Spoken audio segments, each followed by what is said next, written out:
اے اللہ میں آپ سے ہدایت والوں سے توفیق مانگتا ہوں، یقین والوں کے عمل، توبہ والوں کے خلوص مانگتا ہوں، صابرین کی پختگی اور آپ سے ڈرنے والوں کسی کوشش یا احتیاط مانگتا ہوں،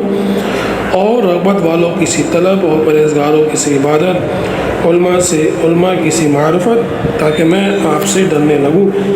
اے اللہ ایسا ڈر جو مجھے آپ کی نافرمانی سے روک دے، اور تاکہ میں آپ کی اطاعت سے ایسے عمل کرنے لگوں